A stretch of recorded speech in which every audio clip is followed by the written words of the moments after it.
प्यारे बच्चों, आज हम कक्षा 12वीं के इतिहास विषय के 5वें पाठ सांस्कृतिक विकास, विचारक, विश्वास व इमारतें को आगे पढ़ेंगे। अब तक मैंने आपको जो जानकारी दी थी वो अल बेरूनी के बारे में मैंने आपको विस्तार से बताया था। आज मैं आपको इब्न बतूता के बारे में बताने जा रहा हूँ। इब्न बतूता को 14वीं शताब्दी का यात्री माना जाता है। उसका जन्म अफ्रीका महाद्वीप के मोरक्को नामक देश के तेंजियर नामक स्थान पर 24 फरवरी 1304 ईस्वी में हुआ। इब्न बतूता का परिवार धर्म एवं इस्लामी कानूनों के क्षेत्र में बहुत सम्मानित माना जाता था। इस प्रकार हम कह सकते हैं कि इब्न बतूता को धार्मिक व साहित्यिक ज्ञान विरासत में प्राप्त हुआ, जिसे उसने अपनी लगन तथा ज्ञान प्राप्त करने की लालसा की वजह से और अधिक बढ़ाया। वह केवल साहित्यिक व शास्त्रीय ज्ञान से संतुष्ट नहीं था, बल्कि उसके मन में यात्राओं के माध्यम से प्रत्यक्ष ज्ञान प्राप्त करने की लालसा उत्पन्न हुई। इसी की पूर्ति हेतु वह केवल 22 वर्ष की आयु में ही घर से निकल पड़ा। 1325 ईस्वी से 1332 ईस्वी तक उसने मक्का व मदीना की यात्रा की। इसके बाद वह सीरिया, इराक, फारस, यमन, ओमान तथा पूर्वी अफ्रीका के देशों की यात्रा पर गया। ये यात्राएं उसने जल एवं थल दोनों मार्गों से की। इन देशों की यात्रा के बाद वह मध्य एशिया के रास्ते भारत की ओर बढ़ा और 1333 ईस्वी में सिंध पहुंचा। भारत आने का उसका मुख्य कारण सुल्तान मोहम्मद बिन तुगलक की जो ख्याति उसने सुन रखी थी, उसी के कारण वह सुल्तान से मिलने आया था और उसने सुना था कि सुल्तान कला व साहित्य को संरक्षण देने वाले गुणों का धनी है। उसकी विद्वता तथा दया भाव की बातों को सुनकर ही उसने भारत में आने का निर्णय लिया था। बतूता को सिंध से मुल्तान पहुंचने में 50 दिन तथा मुल्तान से दिल्ली पहुंचने में 40 दिन लगे। 1334 ईस्वी में वह दिल्ली पहुंचा। वह सुल्तान से उसकी मुलाकात हुई। दोनों ही एक दूसरे की विद्वता से बहुत प्रसन्न हुए और सुल्तान ने उसे दिल्ली का काजी अथवा न्यायाधीश नियुक्त कर दिया।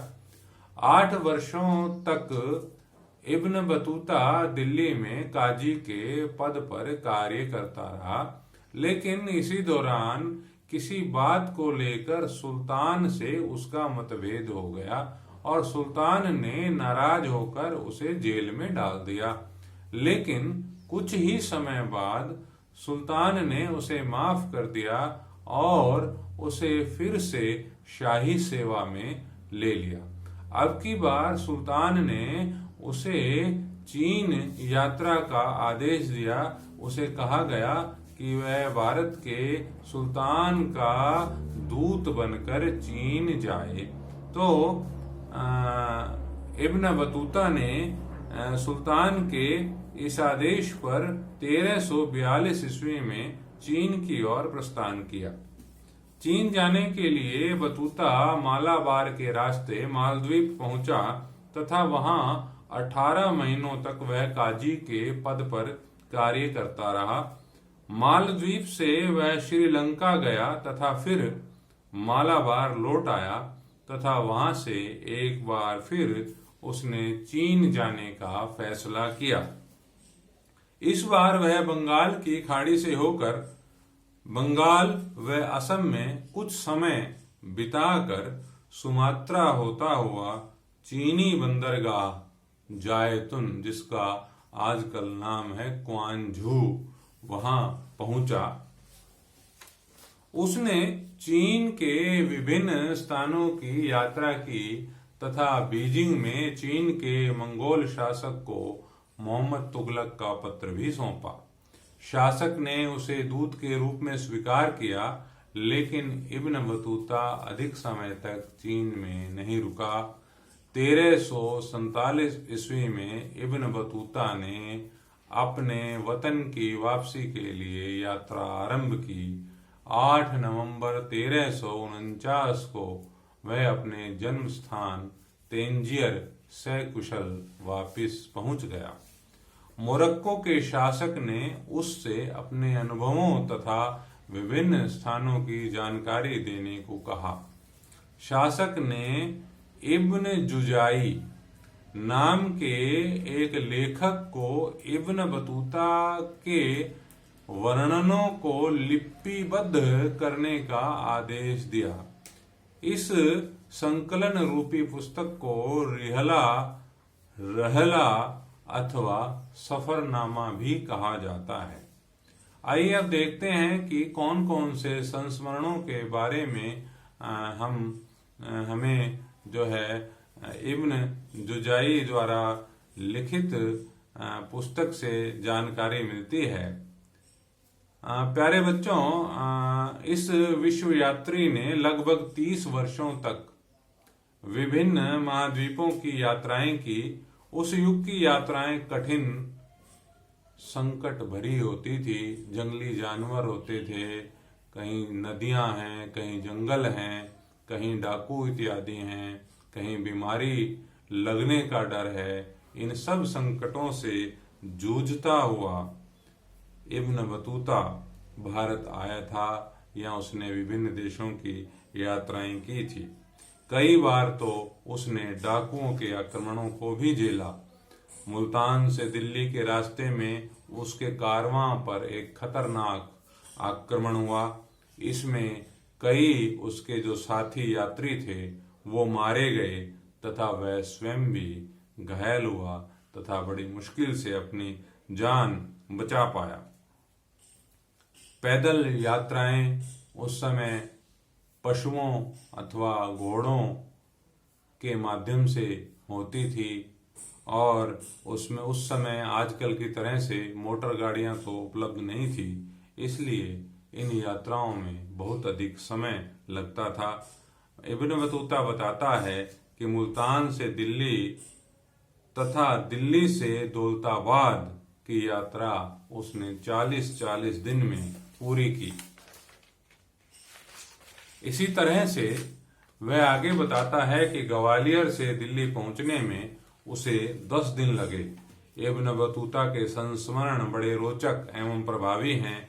इब्न जुजाई रिहला की प्रस्तावना में लिखता है कि इब्न बतूता ने विभिन्न विषयों पर एक कथानक लिखवाया है, जिससे मस्तिष्क को मनोरंजन तथा कानों और आंखों को प्रसन्नता मिलती है। उनके विवरणों से असाधारण चीजों के बारे में पता चलता है तथा लाभप्रद उपदेश भी मिलता है। इब्न बतूता ने अपनी भारत यात्रा के दौरान अधिकांश समय शहरों में बिताया, इसीलिए उसके विवरण में शहरों का विशेष उल्लेख मिलता है।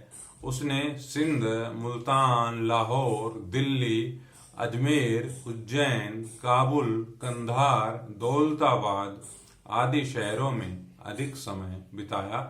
वह लिखता है कि भारतीय शहर घनी आबादी वाले तथा समृद्ध थे। यहाँ की सड़कें तंग तथा भीड़ भाड़ वाली थी। यहाँ के बाजार बड़े रंगीन थे तथा बड़े बड़े भवन उन बाजारों में स्थित थे। शहर जो थे वो केवल व्यापारिक केंद्र ही नहीं बल्कि सांस्कृतिक गतिविधियों के केंद्र भी थे। प्रत्येक शहर में कई कई मंदिरें एवं मस्जिदें भी होती थी। मोहम्मद तुगलक की 2 राजधानियों के बारे में इब्न बतूता हमें बताता है। पहली राजधानी दिल्ली जो पुराना शहर था, दूसरी दौलताबाद जो नया बसा हुआ शहर था। दिल्ली को वह दिल्ली कहकर बुलाता है और बताता है कि दिल्ली बड़े क्षेत्र में फैला हुआ घनी आबादी वाला शहर है।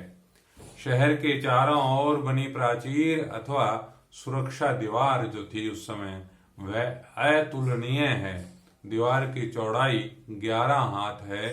दीवार का निचला भाग पत्थरों से बना हुआ है, जबकि ऊपरी भाग जो है वह ईंटों से बना हुआ है।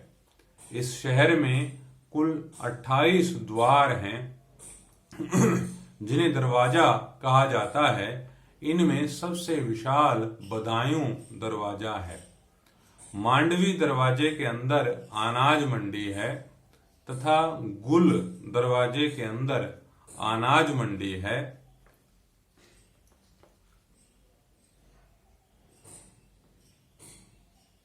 सबसे बड़ा बदायूं दरवाजा बताया गया है और मांडवी दरवाजे के अंदर अनाज मंडी है। गुल दरवाजे के बगल में उसने एक फलों का बगीचा होना बताया है। दिल्ली शहर में एक बेहतरीन कब्रगाह है जिसमें बनी कब्रों के ऊपर गुंबद बनाए गए हैं और जिन कब्रों के ऊपर गुंबद नहीं हैं उनमें निश्चित रूप से मेहराब बनाए गए हैं। कब्रगाह में कंदाकार, चमेली तथा जंगली गुलाब जैसे फूल उगाए जाते हैं जो सभी मौसमों में खिले रहते हैं। दीवार के भीतरी भाग में रात्रि के पहरेदारों तथा द्वारपालों के लिए कक्ष बनाए गए हैं। प्राचीर के अंदर खाद्य सामग्री, हथियार, बारूद, प्रक्षेपास्त्र तथा घेराबंदी में काम आने वाले यंत्रों के संग्रह के लिए भंडार गृह बने हुए हैं। दौलताबाद के बारे में इब्न बतूता कहता है कि यह नगर किसी प्रकार से भी दिल्ली से कम नहीं था। यहाँ पुरुष व महिला गायकों के लिए एक बाजार था जिसे ताराबाद कहते थे। यह सबसे बड़े एवं सुंदर बाजारों में से एक था। यहाँ बहुत सी दुकानें थी जिनमें सुंदर कालीन बिछाए गए थे। एक तरफ तो दुकान का मुख्य द्वार होता था और जो दुकान का जो पिछला द्वार होता था उधर जो है दुकान के मालिक का घर होता था। ऐसा इब्न बतूता हमें बताते हैं। बाजार के मध्य में एक विशाल गुंबद खड़ा था जिसमें कालीन बिछाए गए थे। प्रत्येक वीरवार सुबह की इबादत के बाद संगीतकार एवं गायिकाएं यहाँ एकत्रित होती थी एवं संगीत और नृत्य के कार्यक्रम चलते थे। इस प्रकार इब्न बतूता के वर्णन से तत्कालीन शहरों के जीवन, संस्कृति एवं आर्थिक गतिविधियों के बारे में हमें महत्वपूर्ण जानकारी मिलती है। इब्न बतूता ने भारतीय नारियल व पान का बड़ा रोचक वर्णन किया है। नारियल के बारे में वह लिखता है कि ये हूबहू खजूर के वृक्ष जैसे दिखते हैं। नारियल का फल मानव के सिर से मेल खाता है, मानो इसकी 2 आंखें व एक मुख हों। पान के बारे में इब्न बतूता कहता है कि पान एक ऐसा वृक्ष है जिसे अंगूर की बेल की तरह से लगाया जाता है। पान का कोई फल नहीं होता, इसे केवल पत्तों के लिए लगाया जाता है और इसमें सुपारी डाली जाती है और सुपारी को जब तक तोड़ा जाता है जब तक वो अत्यंत छोटे छोटे टुकड़ों में न बट जाए और फिर जो है जो भी व्यक्ति पान खाता है उसको वह कई देर तक जो है चबाता रहता है। तो उसमें चूना इत्यादि भी जो है वो लगाए जाते हैं।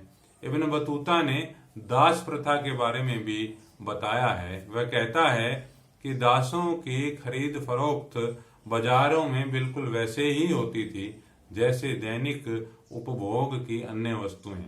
इन दासों को घरेलू कामों अथवा उपहार स्वरूप देने के लिए खरीदा जाता था। वह स्वयं जब सिंध पहुंचा तो उसने सुल्तान मोहम्मद बिन तुगलक को उपहार में देने के लिए दास खरीदे थे। वह जब मुल्तान पहुंचा तो वहां के गवर्नर को किशमिश व बादाम के साथ एक दास व कुछ घोड़े भी उसने उपहार स्वरूप दिए थे। सुल्तान तुगलक का भी एग्जाम्पल हमें मिलता है कि उसने नसीरुद्दीन नामक एक धर्मोपदेशक को उसके ज्ञान व प्रवचन से प्रभावित होकर 1,00,000 टके तथा 200 दास उपहार स्वरूप दिए। इब्न बतूता के अनुसार जो पुरुष दास होते थे उनका प्रयोग घरेलू कार्यों जैसे बाग बगीचों की देखभाल, पशुओं की देखरेख, पालकी या डोलों को उठाने के लिए किया जाता था। दासियां जो होती थी वो शाही महलों में अमीरों अथवा जमींदारों अथवा सामंतों के आवास पर कार्य करती थी। वह संगीत तथा गायन इत्यादि के लिए भी खरीदी जाती थी। वह बताता है कि शासक की बहन की शादी में इन दासियों ने बहुत उच्च कोटि के कार्यक्रम प्रस्तुत किए थे। सुल्तान अपने अमीरों व दरबारियों पर नियंत्रण रखने के लिए भी दासों का प्रयोग करता था। इन दासों से जासूसी भी करवाई जाती थी तथा राजा अपने अधिकारियों मंत्रियों को प्रसन्न करने के लिए भी दास उपहार स्वरूप उन्हें देता था। भारतीय डाक व्यवस्था से इब्न बतूता बहुत प्रभावित हुआ। वह इसे अद्भुत या अनूठी व्यवस्था बताता है। वह कहता है कि उस समय 2 प्रकार की डाक व्यवस्था थी जिसे उलुक तथा दावा कहा जाता था। उलुक घोड़ों की डाक सेवा थी जो हर 4 मील की दूरी पर स्थापित चौकी में शाही सेना के घोड़ों के द्वारा चलाई जाती थी। एक घोड़ा एक समय में 4 मील दौड़ता था। वह अगली चौकी तक डाक लेकर जाता था तथा वहां की डाक को अपनी चौकी तक लेकर आता था। दावा का संबंध पैदल व्यवस्था से था। इस व्यवस्था में प्रति मील 3 व्यक्ति बदले जाते थे। प्रारंभ में एक संदेश वाहक एक हाथ में छड़ी तथा दूसरे हाथ में पत्र या माल लेकर अपनी अधिकतम क्षमता अनुसार दौड़ता था। यह क्रिया पत्र के अपने गंतव्य स्थान पर पहुंचने तक चलती थी। भारतीय गांवों के बारे में भी इब्न बतूता ने लिखा है कि गांवों की जो अर्थव्यवस्था थी वह कृषि पर निर्भर थी। यहाँ की कृषि उन्नत थी। इसके उन्नत होने का मुख्य कारण वह यहाँ का उपजाऊपन बताता है। वह बताता है कि शहर की संपन्नता का कारण गांव थे। उसके अनुसार अधिकतर भारतीय गांव कच्चे तथा घास फूस की झोपड़ियों वाले हैं। वह बताता है कि गांव के लोगों के आपसी संबंध बहुत अच्छे हैं। व्यापार और वाणिज्य के बारे में भी इब्न बतूता कहता है कि व्यापार और वाणिज्य काफी विकसित था।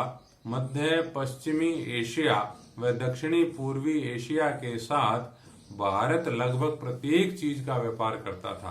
भारतीय कपड़ों में सूती, महीन मलमल, रेशमी, जरीवाला इत्यादि की श्रेणियों के या कैटेगरी के या वैरायटी के कपड़े जो हैं वो प्रसिद्ध थे। शिल्पकारी की वस्तुओं की भी पूरी मांग थी जिससे व्यापारियों को बहुत मुनाफा होता था। मलमल को इब्न बतूता बताता है कि अमीर लोग पहनते थे। इस प्रकार हम देखते हैं कि इब्न बतूता का वृतांत हमें वास्तविक भारतीय स्थिति से अवगत कराता है। उस पर किसी भी तरह का स्थानीय प्रभाव नहीं दिखाई देता। हाँ, इब्न बतूता का वृतांत अन्य यात्रियों व लेखकों के लिए प्रेरणा स्रोत अवश्य बना।